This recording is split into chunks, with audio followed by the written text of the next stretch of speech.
Oh, did I scare you? No. Okay, you were just faking it then. It was a trick on my end. Oh, what? We both tried to trick each other. Oh my god, and it worked out perfectly. Oh my god. Then that means you know what time it is, Internet. It's spooky season. You know it. And welcome back to IMPERIUS REX! That's right. The single spookiest show on the internet. Oh yeah. Because we're kicking off our October Spookathon. We don't have a name for it yet. No. If someone has a good name for it, let us know. It'll be it. Well, yeah. It doesn't even have to be good. Yeah, exactly. Just slightly more effort than we're putting into it right now.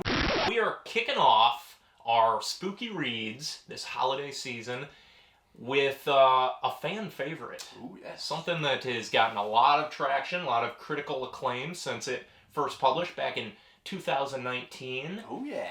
And that is Something is Killing the Children. But what? Well, you gotta read the book. Oh.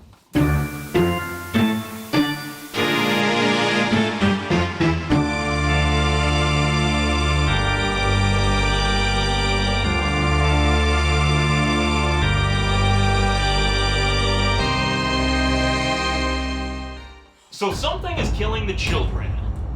Ongoing series from Boom Studios, with an exclamation point. Oh yeah. Between the Boom and the Studios.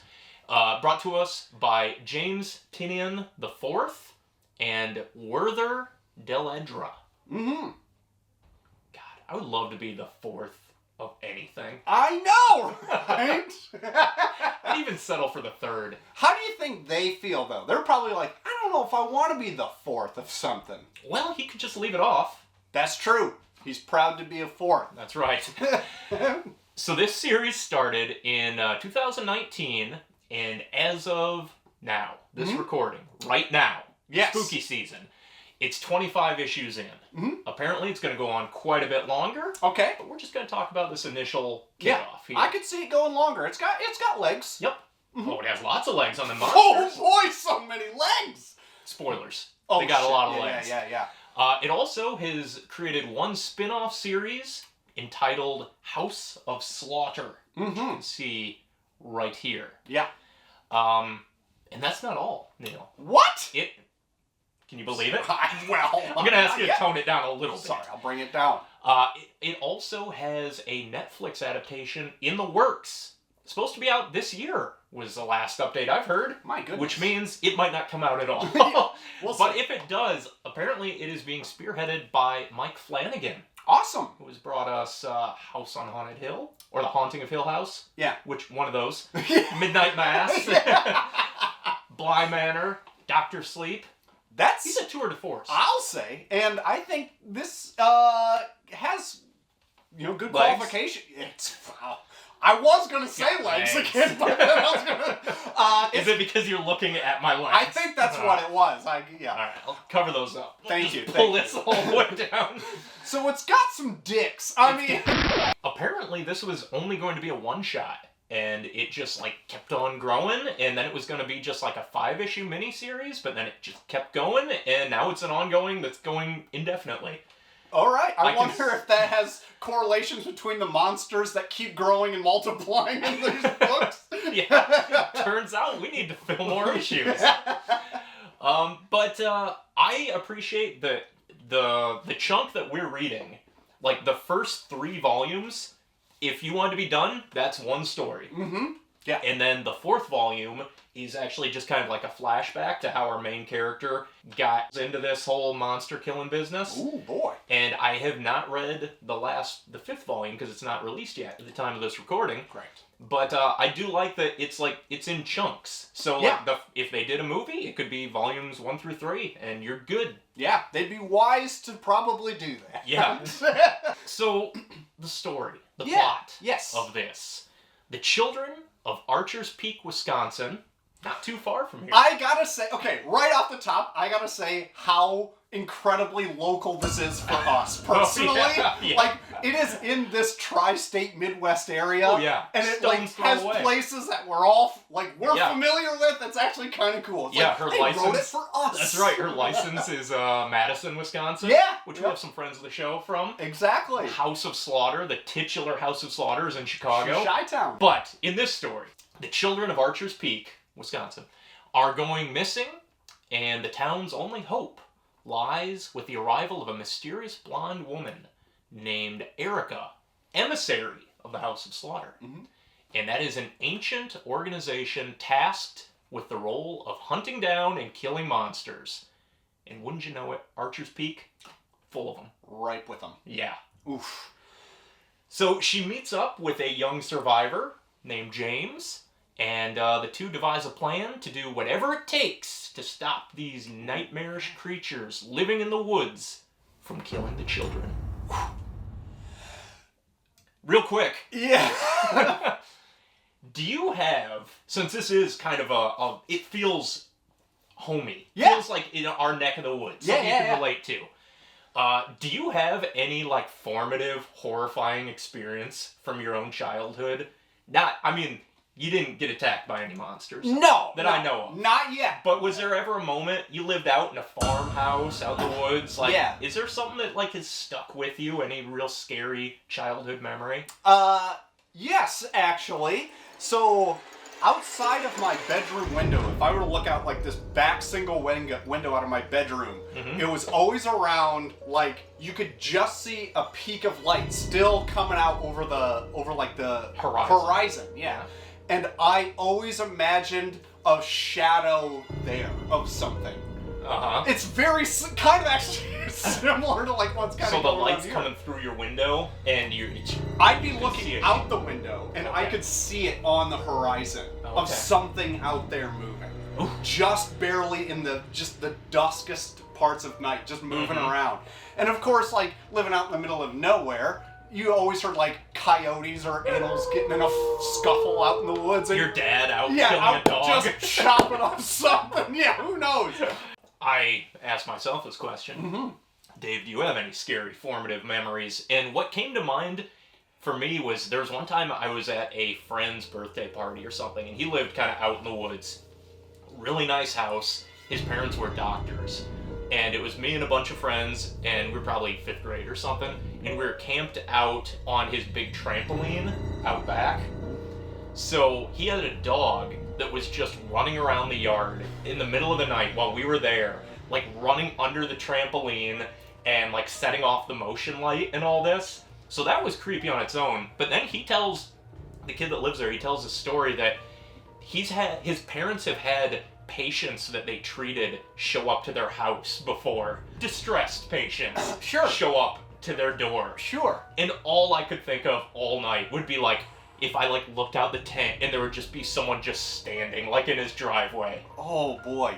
So like in the middle of the night, you have to pee and you're like, my God, like I don't want to go out there. You get snatched. That's right. Yeah. So we just started like peeing through the springs of the trampoline, which was more terrifying because if you were gonna get snatched, oh, that'd be the worst nasty way to worst go. thing to get snatched. Yeah. So that's my own frightening story from my youth. Haunting. Yes. I would hate for them to come to real life and that to happen. Right. Maybe Yeah. I'll write a comic about it. Something is snatching the children's penises. Immediately banned. Yeah, absolutely. Quickest banned book list ever. But yeah. People at home watching this, what's a horrifying childhood memory of your own? What's the scariest thing that's ever happened to you? Yeah. And let's not like flood it with like cancer or some real actual horrifying thing. We want like fictitious, like a child's imagination run wild, that type of thing. Yeah. We don't want like real life horrors because that's just, we're all adults. It's too depressing now. Yeah. We can't deal with that anymore. We don't want to hear about student loans or bills or anything like that. Let's get into this. Yeah. Let's get into this book. Let's talk about the children because they have it rough in this. Somebody think of the children. Somebody please think of the children! I gotta say, this book does not. I wouldn't say it holds back anything. It doesn't it does not pull its punches at all. I would say. I don't want to say if you're faint of heart, don't read it, but it's like it's not pleasant in some spots. Like, and it's pretty gruesome, but. Yeah. For being as well received as it is, I thought it would be a little more glossing over, like, the deaths of the children. It's not. It is, like, full front and center. Like, the kids are getting killed. Yeah. Like, there are children just straight up torn in half in front of you. And it's just terrible because they're all, like, bawling their eyes out, fucking terrified out of their minds. Yeah. Just getting shredded to pieces. Like, it's... The title is no lie. Nope. So, like, imagine, like, the title. Imagine children. And something's killing them. That's happening in this. Yes. So the main character, James, like, you feel so much for this boy. Like, he gets put through the ringer within these first 3 volumes that we'll kind of touch on in this. Like... Yeah, he's the lone survivor of a sleepover massacre. Like, the kids are daring each other to go out in the woods. And lo and behold, it's where the monsters are, people.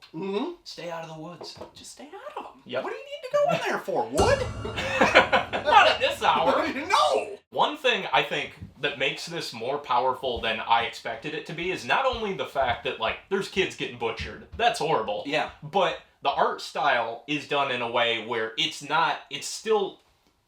stylistic enough that you're able to remove yourself from the explicit gore.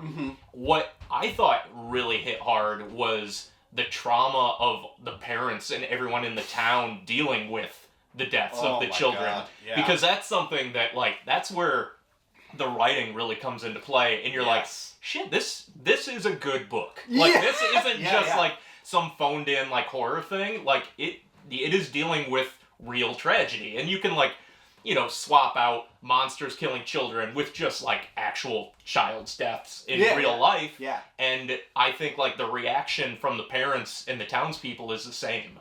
It's like, that is really sad and horrible. Yeah, they do focus on one mother in particular and kind of her story because she lost a daughter, and her son is still like he's kind of like a grown man, maybe like in his 20s or maybe something like that. Old Tommy. Yeah, old Tommy. His dad's a shitbag, just can't get his life together after the daughter went missing. Right. And the way Sleeps in the nude on the couch. His son walks in on him. Ugh! And he's gross looking. Let me put my pants on. Why were your pants off, Dad? I'm living here alone, boy! Let me do what I want! But yeah, they write this woman incredibly well. You really, really feel for her because just the grief really comes through. There's one line that stuck with me. This older man sitting at a bar ruminating over his dead son and saying how when you think back to the loss of a child, you never stop seeing the kid they were. He says, but that's backwards. He thinks of all the times his young son would step up and he was like mature beyond his age. And he says, those are the moments that stuck with me, not the ones that made me think of the baby. I remember the times I saw the man he should have become. It's like, oh, fuck. Golly. That's... yeah, I know. That's... right in the heart. Yeah. But there's another part where the coroner is describing one of the murder scenes. And he says, you know what the weirdest part of all this is? Predators go for the kill. Faster they get the kill, less likely you are to do it damage. Then they can get the meat easy. But this thing didn't want meat. It rips into them and leaves them whole. People, on the other hand, they know what hurts them. And that's where they want to hurt you. They want to draw it out. These killings, there's intent here. There's, I don't know how else to put it. There's some scary shit at work. He's right. He's right. He's absolutely right. So, cue Erica. Yeah. Coming in off the bus. Monster Badass. hunter. Yep. Yeah. I had a hard time pinning down how old she might be. Yeah. Because they talk about her, they say a couple times, but then again it might be from the reference of who's calling her, like, old lady or something like this. Because it's mostly... I'm 22. Yeah, exactly. The kid's like 12. I'm not entirely sure, because, like, I think Tommy calls her old woman or something. Yeah. Some, like, she's probably, like, our age, if I had to guess by the drawings, or younger. Yeah. That big-ass eye. Yeah. Yeah. Big eyes. But yeah, she is a monster hunter who was a survivor of some monsters of her own. They killed her family, and she was able to basically wound the monster until some of the House of Slaughter members got to her, finished it off, and then took her in under their wing. Yep. Yes. Recruited her into the Order, and the Order, the House of Slaughter itself, was founded by Saint George, who slayed the dragon, the mythical Saint George himself. And then he got all the townsfolk together and was like, here's what we're going to do. First off, we're going to kill some dragons. Second off, we're not going to tell anyone we're doing that. There's no dragons. Keep it a secret. And that's what they've been doing since then. Yep. Also, they're not dragons. No. But are they? I mean, here's... They could be. Yeah. So, we'll get back to Erica. But let's talk about the monsters real quick. Yeah. I actually really liked this aspect of it. Because it could lead to anything. Like, the monsters are essentially a child's nightmare. Yeah. Like, come to life. So it literally could be anything that the child was terrified of or this or that. Mm-hmm. Which is awesome. I mean, in this specific thing, it's whatever... James. It's James's, like, nightmare. And they're like... He was looking out the window one night. Oh, shit! No! You could go board up those windows. I might as well. I think I'm gonna. Casa de Potter. Yeah. But yeah, he imagined some kind of like, I don't even know, it's some shadowy, like, claw, spidery looking thing. And that's what's killing the children in this. Yep. So when I've heard about this book before I read it, like I've heard everyone loved it, and I was like, we'll see. Yeah, we'll get to it. IMPERIUS REX will tell you whether it's good. We'll tell you if you love it or not. Turns out you do. Yeah. But I always thought there was going to be a lot more monsters. Granted, there's a large number of monsters in this, but they're all the same type of monster. I thought they're monsters everywhere. Theoretically, like there probably should be. Yeah. Yeah. But in this first 3 volumes, they're all pretty similar looking monsters. Yeah. It's a mama monster that has some baby monsters. Correct. Yeah. You like the design of them? Yeah, they're fine. Yeah, okay, that's about what I thought. I was going to say they're pretty uninspired, I would say. They are very, I would say they're very generic. They're like, they're like what we said, shadowy spider monsters. Yeah. Glowing eyes. Yep. And teeth. Yeah. Yeah. Yeah. Yeah, there's not a whole lot to say about them. They're fine. Yeah. I think there's room for improvement, but the thing is, like, it literally could be anything. Right. Yeah, so... Yeah, and they hack through the people pretty quick. So they're certainly formidable. Yes, absolutely. So how about Erica? You want to circle back to her? Yeah. She's pretty great. She is! Like, for, like, your strong woman protagonist, she isn't, like, the stereotypical version of that. Like, she means business, but she's kind to James. Yeah. She tries to work with the townsfolk. Yep. And I love that the police in this, initially they're like, who the fuck are you? You're involved in this? What's going on? And she's like, I can't think of any way that I can explain this to you that is going to make sense. And the cop's like, but you can stop this. And she's like, yeah. It's like, all right, then go and do it. And, like, I like that. There's so many scenarios and so many movies and everything where they're like, nope, you're involved in this, you're getting locked up. They're just like, we've tried everything. Exactly. Our kids are getting killed left and right. The police Whatever you have, give it a shot. Exactly. The police have had it up to here with these monsters. Yep. They literally say that in the book, too, that they're like, kids are dying. We can't do anything. Like 2 cops are talking to each other at one point where it's like, man, I would just expect, like, speeding tickets or this or, like, something small to happen. Not this. Like, we weren't prepared for this. Yeah. We're in Wisconsin. Right.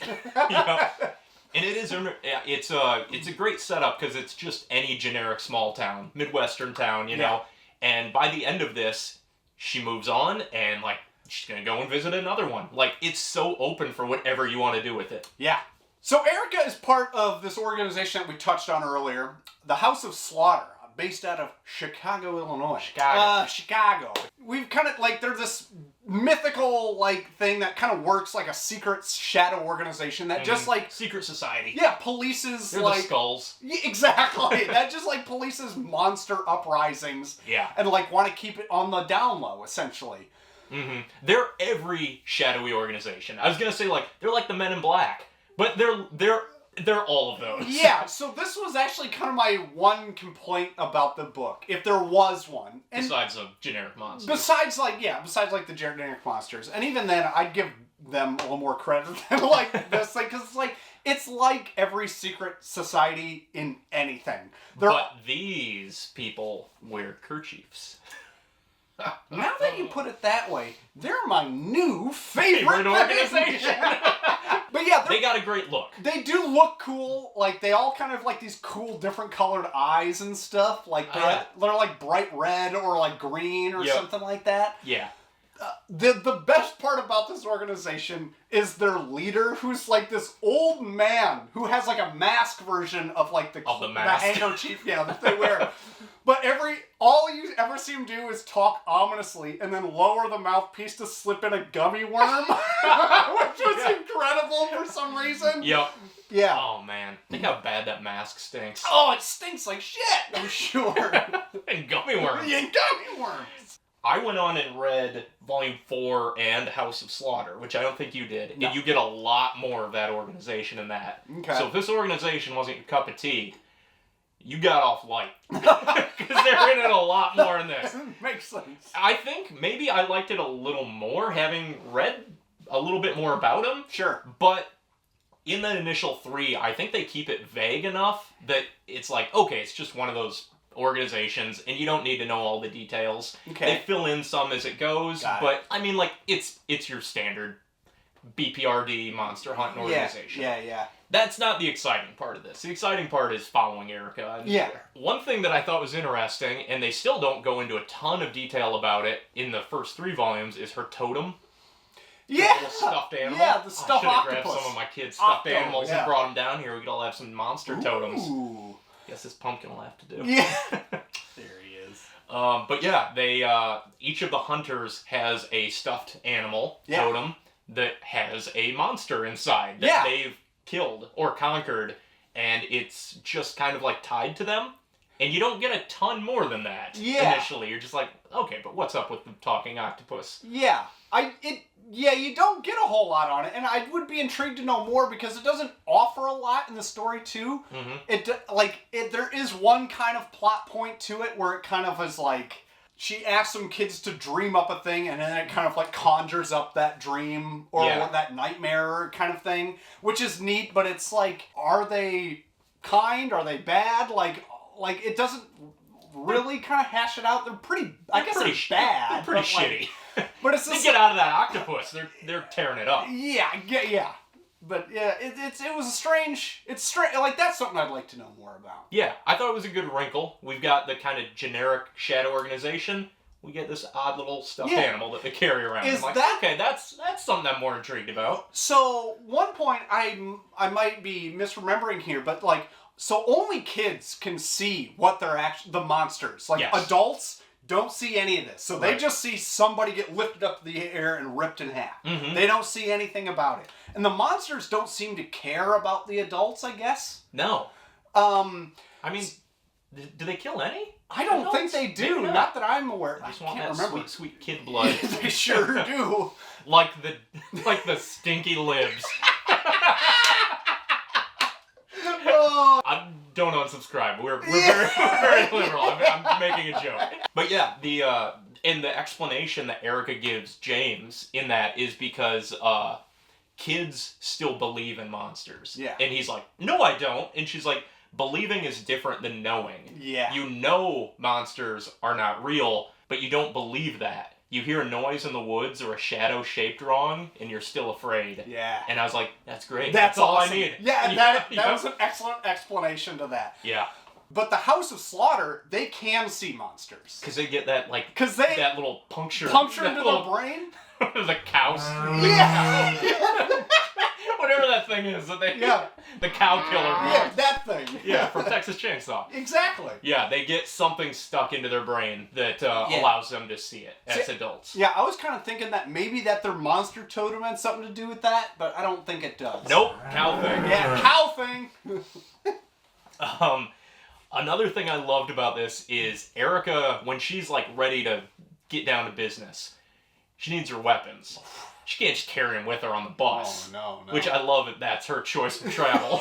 Yeah, just public transit's busting the way to around go. the Midwest. Oh, yeah. So they go to a hardware store, and they just basically load up the cart with anything sharp and heavy. Yeah, And she's talking to the shopkeep, and he's telling her, like, oh, I got some great chainsaws up here. I can get them for you much better than the old crappy ones we have in the back. Those ones, there's no safety on them. You drop that, it's going to saw right through you and keep on going. And she's like, can I see the old crappy ones from the back?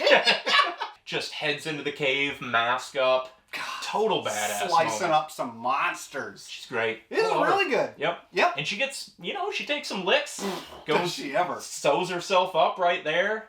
A lot of people taking licks in this one. Oh, yeah. Oh, my God. Poor, James.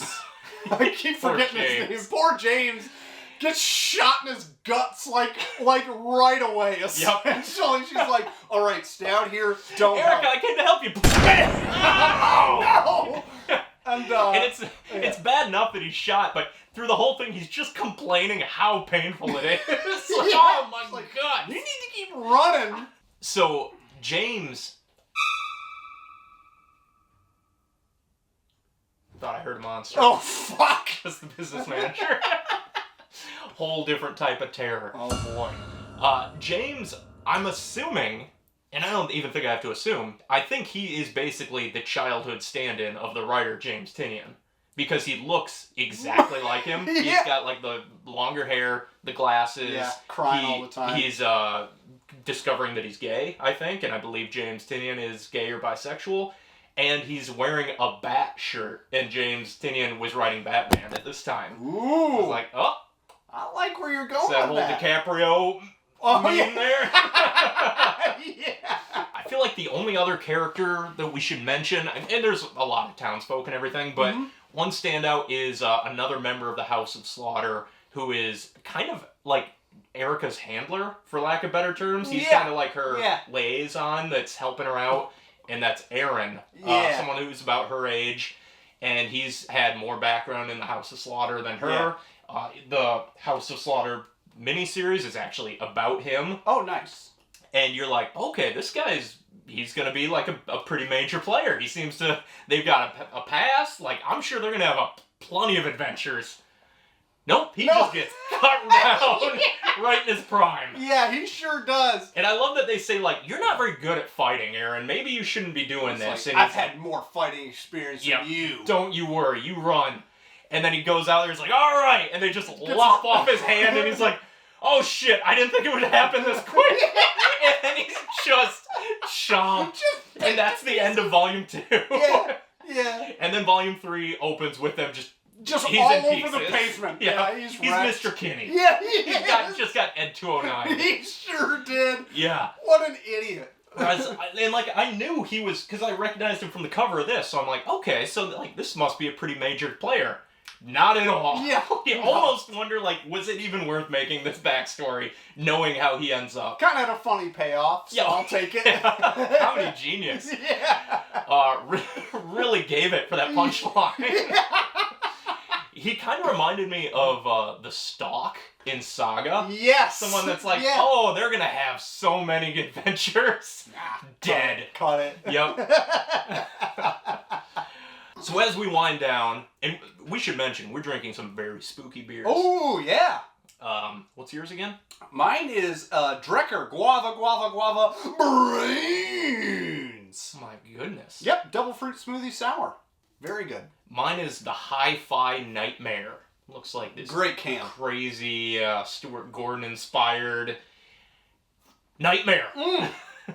Reminds me of From Beyond. Top. Opening up that third eye, your pineal gland. Yeah. Yeah. Yucky. Yeah.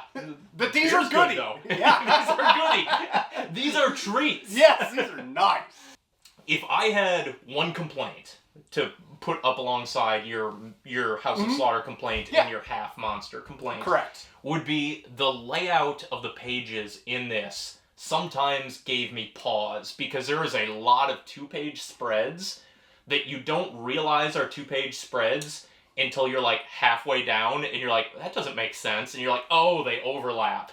And they overlap right in the crease of the book. You have to look to see if there's like a sliver hanging out. Just a sliver of the panel over on the other page. And in individual issues, I'm sure it's no problem. In trades, you have to like really open up that fold, which I don't like to do because I take good care of my stuff. Thank you. The spines are immaculate here. Yes. No cystic fibrosis in this place.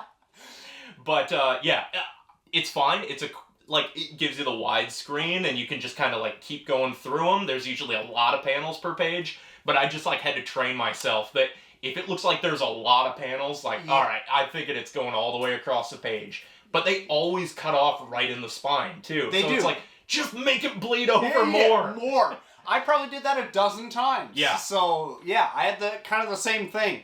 The last couple I think I read through Comixology, just through guided view. So I was going to say, if you're doing it digitally, did it all for it'd me. be fine. It'd be fine. But yeah, in trade form, paper form, boy, was that like, you were just like, oh, fuck! Like, I need to now keep I have to start all over.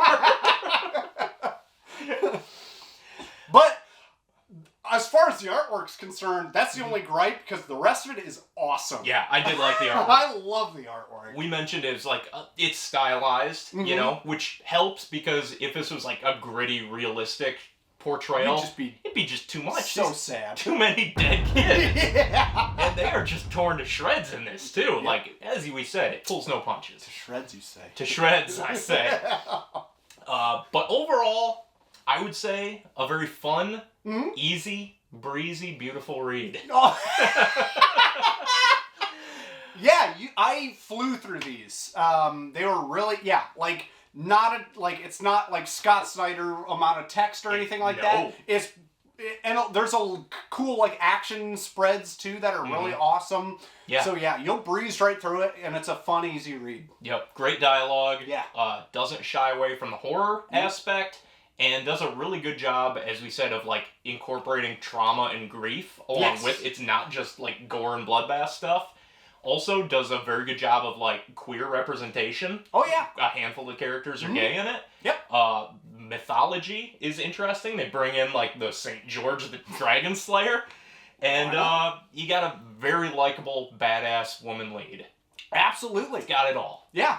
And we're not the only people that enjoyed this. This is a recipient of 3 Eisner Award wins. Yep. Had 5 nominations over the last 5 years. 3 wins, 2 for Best Writer, and 1 for Best Continuing Series. Very well received, and I think it went on like a slight hiatus, but I believe it's kicking back into it now. So, very nice. Great read to start off the spooky season. Isn't it? Maybe we should have saved it for the Halloween episode. Nope. It's too first late up. now. Yeah. Everything after this, downhill. Yeah. Be prepared. So what did you think of Something Is Killing the Children? Did it kill your children? I hope not. I hope not. Did it kill my children? They're awfully quiet up there. Remarkably quiet. There's like plaster dropping from the ceiling as they're body slamming each other through the floor. Correct. But we'll cross our fingers that they're still kicking. Tune in next week to see if they are. Oh, yeah. And also, let us know, what's your spookiest experience? Yeah, let us know what your spooky experience is. Have you read this book? Are you going to read this book? It's great. You probably should read this book. Read the book. Yeah. Come on, read it. If you'd like to support our show, we do have a Patreon that you'd be remiss to not join, I must say. We have a great benefits. You'd be a real there. idiot. Yeah, oh boy, would you? We've got great benefits. We have an awesome Discord where you can get in on all the chat of all of these new spooky books coming up this month. That's right. I don't want to undersell the Discord. The Discord is a wonderful community that we have. Absolutely a wonderful community. Have going here. Yeah, we should. And it's not just us. It's great community members. Oh yeah. that are just... It's thriving. I would say thriving. it's very much thriving. Yep. So come in, join the conversation over on the Discord through our Patreon. That's right. We also have merch on redbubble.com, so you can go there and get an assortment of things. If you want something spooky, get Troy to the Max Extremes' face on a clock or something. Or under a post. Oh boy. Yes. That's actually where he's at right now. He's stuck under that damn post. That's right. But I believe he will be here to join us on the next round, so hopefully we're not picking anything too spooky. Yeah, he might be out. We'll never know. We've got a couple things on the docket. We've got boy. 3 more weeks. We do need to think of 3 more weeks of spooky goodness here. We need to think of Troy's health. That's right. Well, I know that he loves a good hearty laugh, so we made sure that we are going to include some Junji Ito in our Halloween lineup. You so better believe 3 it. years strong. Yearly tradition. We're keeping it going. Yep. And then who knows what else? You know, we asked the community, what's your best spooky reads? Yeah. Maybe we'll read 1 or 2 of them. Let us know. Yep. But until then, I have been Dinosaur Neil. Ghost Hunter Dave. And we've been Imperius Rex. Catch you next time, spooky boys and girls and non-binary pals. That's right.